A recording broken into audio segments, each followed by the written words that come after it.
कोविड-19 के कारण कल रात को 8 बजे से लेकर सुबह इस समय जब मैं आपके साथ जुड़ा हूं, 21 लोगों की मौत गवर्नमेंट मेडिकल कॉलेज जम्मू में हुई है, 2 लोगों की मौत सिटी हॉस्पिटल में हुई है। कुल मिलाकर 23 लोगों की जान कोविड-19 के कारण गई है। और सिर्फ इतना ही नहीं, पुलिस में एक आला मकाम पर लंबे समय तक फाइज रहे पूर्व वाइस चांसलर बाबा गुलाम शाह बादशाह यूनिवर्सिटी डॉक्टर मसूद चौधरी की धर्मपत्नी का भी निधन कोविड-19 की कॉम्प्लिकेशंस के कारण हुआ है। और उसके अलावा और कई नाम हैं और कोई इम्पॉर्टेंट हस्तियां हैं जो कल हमसे जुदा हुई हैं सिर्फ और सिर्फ कोविड-19 के कारण। एक बड़े सीनियर पत्रकार हैं दिल्ली में, शीशपाल जी, उनका निधन भी कल कोविड-19 के कारण हुआ। और अगर आप ट्विटर के ऊपर चले जाएं तो ट्विटर के ऊपर मातम के अलावा आपको कुछ भी नहीं मिलेगा। कोई घर ऐसा नहीं है, कोई गली ऐसी नहीं है जिस घर में या जिस गली में कोई शख्स कोविड की या तो लड़ाई लड़ रहा है या लड़ाई से हार चुका है या लड़ाई से जीत चुका है। मेरे साथ राजन गुप्ता जी हैं, फार्मास्यूटिकल्स से डील करने वाले तमाम लोगों के ये जनरल सेक्रेटरी हैं। राजन जी, मुझे बताइए, 23 लोगों की मौत ओवरनाइट, कल आंकड़ा 50, 28 लोगों की मौत जम्मू से, 22 लोगों की मौत कश्मीर से, आज अभी तक 23 लोगों की मौत जम्मू से सिर्फ हुई है। शाम तक पता चल जाएगा कि कश्मीर की सूरत हाल क्या है। क्या समझते हैं आप, जो आप ये रिस्ट्रिक्शंस देख रहे हैं, क्या ये काफ़ी हैं वायरस को रोकने के लिए? जुनेद जी, सबसे पहले तो मैं आपका शुक्रिया अदा करना चाहता हूँ कि आप कोरोना की इस महामारी में हमारे जम्मू वासियों के खास करके बड़े अच्छे तरीके से जानकारी दे रहे हो, अपडेट्स दे रहे हो और साथ में डायरेक्टली इनडायरेक्टली आगाह कर रहे हो कि हम लोगों को करना क्या है। ये आप जो जिम्मेवारी निभा रहे हो, जैसे हॉस्पिटल्स में डॉक्टर्स लगे हुए हैं, पैरामेडिकल स्टाफ है, पुलिस ऑन द रोड्स है, उसी तरीके से आप भी इस महामारी में जिस तरीके से काम कर रहे हो, आप सारे पत्रकार भाई, तो मैं आप लोगों का शुक्रिया अदा करता हूँ कि आप लोग जागरूक आ रहे हो। कल हमने हमारे राकेश जी जो हमारे प्रेसिडेंट हैं जम्मू फार्मास्यूटिकल डिस्ट्रीब्यूटर एसोसिएशन के, उन्होंने एक प्रेस वार्ता करनी थी, लेकिन because of the restrictions, because of कोविड-19, तो हमने एक प्रेस नोट रिलीज़ किया है जिसमें हमने अपने ऑनरेबल लेफ्टिनेंट गवर्नर साहब से सबसे पहले तो ये गुजारिश की है कि स्थिति को देखते हुए ये जो आपने 10 तारीख तक लॉकडाउन लगाया है, ये एक जो है लॉकडाउन, इसको आगे बढ़ना चाहिए।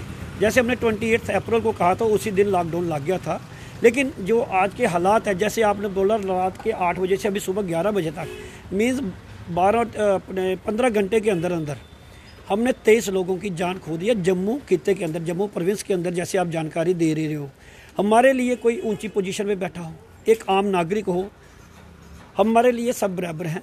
उसमें आप भी आते हैं, मैं भी आता हूँ, अच्छे पदों पर बैठने वाले वो भी आते हैं, हम सब की जान एक बराबर है। तो मैं आपके माध्यम से ये कहना चाहता हूँ कि ये जो हो रहा है, ये कहाँ पे प्रॉब्लम है, इस चीज़ को हमारी एडमिनिस्ट्रेशन को देखना पड़ेगा और बहुत गहराई से देखने की ज़रूरत है। अगर इसी तरह चलता रहेगा तो एक दिन आएगा, आज जैसे कर्फ्यू के कारण लोग सड़कों पे नहीं है, तो यहाँ तो रहेगा ही कोई नहीं। क्योंकि अभी भी जो है इनको, मेरे को लगता है कि कुछ चीज़ों की समझ नहीं लग रही। कभी ऑक्सीजन की बात करते हैं, कभी वेंटिलेटर्स की बात करते हैं, कभी उसकी बात करते हैं, कंसनट्रेटर्स की बात करते हैं, तो ये हो क्या रहा है ये हमें कुछ नहीं समझ लग रहा। अभी हमारे नरेंद्र भाई मोदी जी ने कंसनट्रेटर्स बाहर से मंगवाए, कह रहे हैं कि ड्यूटीज़ वगैरह ख़त्म की। क्या हमारी एडमिनिस्ट्रेशन को नहीं पता लग रहा कि जो भी कोविड की चीज़ें हैं, चाहे whether it is in form of ventilators, concentrators, इन पे जीएसटी वगैरह कम करके लोगों को सस्ते रेट में मिले। उसके अलावा अभी हमने देखा हमारे पूर्व गवर्नर श्री जगमोहन जी का देहांत हो गया एट द एज ऑफ 93। आपने देखा हमारे जम्मू में खास करके मैं कहूँगा, उन्होंने श्री माता वैष्णो देवी बोर्ड की स्थापना की थी। आज हमारे माननीय लेफ्टिनेंट गवर्नर साहब वो उसके चेयरमैन हैं। मैं चाहूँगा अपने लेफ्टिनेंट गवर्नर साहिब से, जिस तरह के इन चीज़ों में उन्हें आगे बढ़कर काम भी किया है, वो आगे बढ़ के तुरंत एक बोर्ड की मीटिंग बुलाएं, जो मेरी एक चाहत है और हमारे जम्मू वासी भी उसको चाहेंगे। हमने देखा हमारे कितने ही श्रद्धालु अभी इस चीज़ के दौरान मर गए हैं और कितने अभी हॉस्पिटल्स में पड़े हैं, जो उनके लिए भी अच्छा होगा और एक पूरे हिंदुस्तान में एक मैसेज जाएगा। हमारे श्राइन बोर्ड से बोर्ड की मीटिंग करके क्या उस पैसे को इस्तेमाल, कुछ पैसों से क्या फ़र्क पड़ेगा अगर उस पैसों से कंसनट्रेटर्स खरीदे जाएं, ऑक्सीजन प्लांट्स लगाए जाएं, वेंटिलेटर्स लाए जाएं और लोगों को उस पैसे से राहत मिले। ये किस लिए होता है पैसा?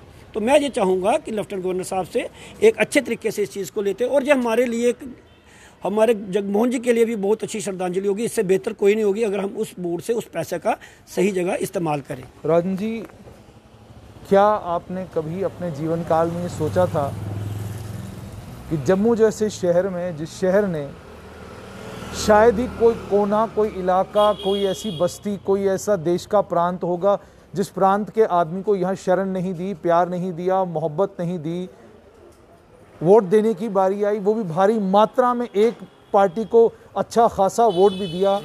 क्या आपने सोचा था ये स्थिति हमारी आएगी?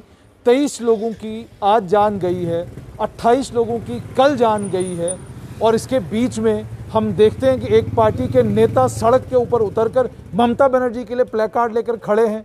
वो डिमांड नहीं कर रहे सरकार से कि जनाब ये स्थिति क्या हो रही है, इसको ठीक करिए, या भय और डर इतना लोगों के अंदर है कि वो बोलना भी नहीं चाहते? नहीं, देखिए मैं आपको बताऊं, मुझे तो सीधी सी बात है, हमारे यहाँ जो प्लेटफॉर्म है, अगर हम आपसे आज भी बात करें, जब पहले भी जब भी हुई, हमने इन पॉलिटिकल पार्टीज़ के चक्कर में ना पड़े हैं और ना ही हम इन चीज़ों की परवाह करते हैं। आपको साफ बताएं, आपने मिले होंगे हमारे राकेश जी से, हमारे जो प्रधान हैं, चैम्बर के प्रेसिडेंट भी रहे हैं वो, तो हमने कभी आज तक किसी पॉलिटिकल पार्टी से डर के काम नहीं किया है।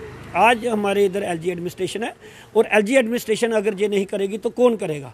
हमने नहीं लेना देना किसी भारतीय जनता पार्टी से, कांग्रेस से, नेशनल कॉन्फ्रेंस से, पीडीपी से।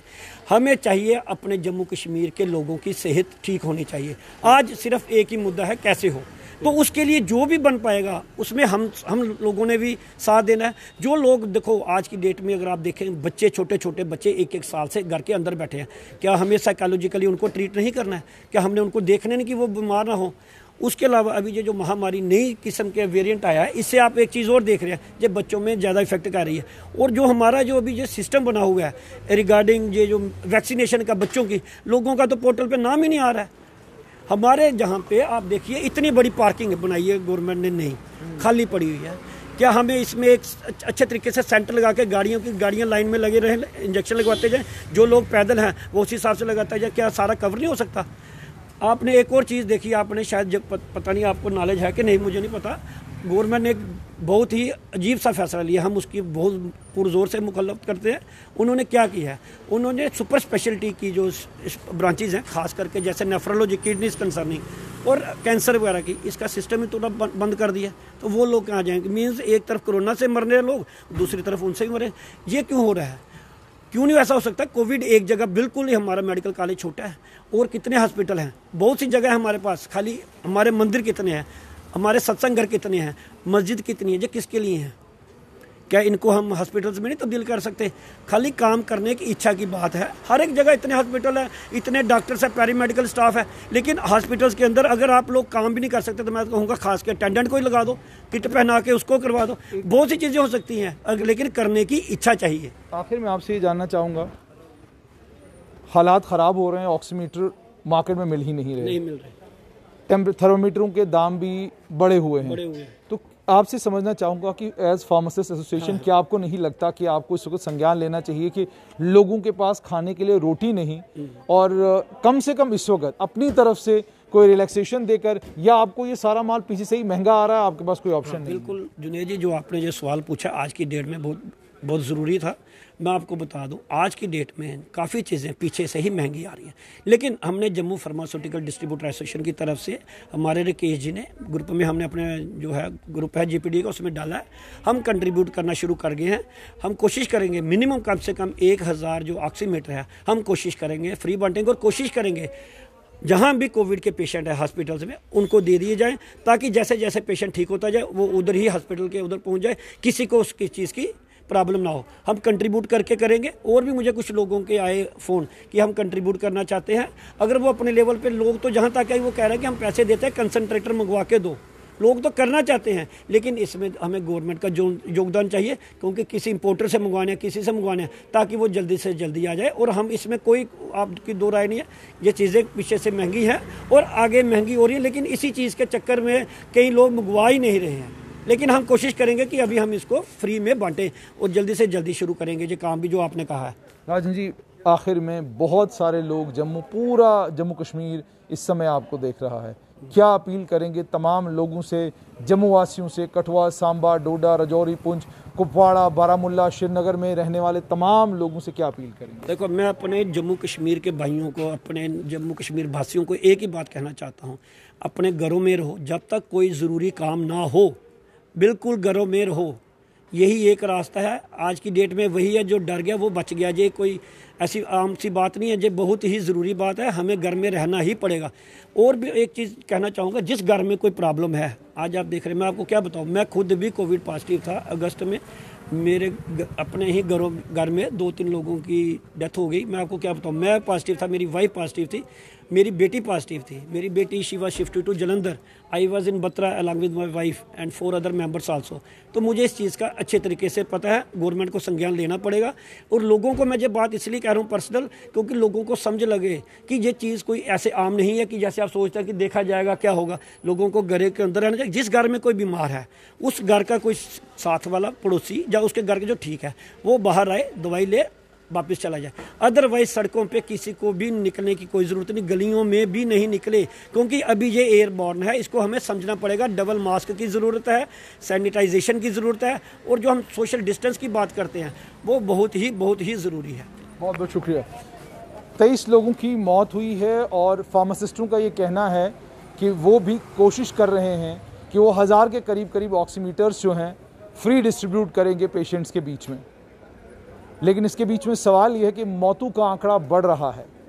लॉकडाउन किस एक्सटेंट तक है वो आप बेहतर जानते हैं, लेकिन कल का हमारा सवाल दोबारा से प्रशासन से, जो लोग कोविड वार्ड्स में एडमिट हैं, उनके अटेंडेंट एक मास्क पहनकर कोविड वार्ड के अंदर हैं और वही अटेंडेंट बाद में बाहर निकलकर दुकानों पर दवाइयाँ भी ले रहे हैं और दुकानों से सामान भी लेकर जा रहे हैं। ऐसी कौन सी बूटी आप लोग उन्हें कोविड वार्ड के अंदर खिलाते हैं जिससे आप इस चीज़ को इंश्योर करते हैं कि जब वो बाहर निकलेंगे वो किसी को बीमार नहीं करेंगे? किसी का भी परिजन अगर बीमार है, हमारी संवेदनाएं उनके साथ हैं। जो काम नर्सिंग स्टाफ को करना चाहिए वो नर्सिंग को ही करना चाहिए। आप अगर कोविड वार्ड के अंदर जाते भी हैं तो पूरे प्रिकॉशंस लेकर जाएं, क्योंकि आपका एक परिजन है, लेकिन आप जब वापस आएंगे तो आप कम से कम 10 और लोगों को बीमार करके उसी कोविड वार्ड में पहुंचाएंगे। विनम्र विनती और आग्रह, अपनी भी जान बचाइए, अपने प्यारों की जान भी बचाइए, और इस समय कम से कम इस बात का ख्याल रखिए कि कोविड भयंकर रूप इख्तियार कर गया है। 23 लोगों की मौत ओवरनाइट हो चुकी है और शाम तक ये आंकड़ा न जाने कहाँ पहुँच गया होगा। घरों में रहिए, सुरक्षित रहिए और वैक्सीनेट करवाइए अपने आप को।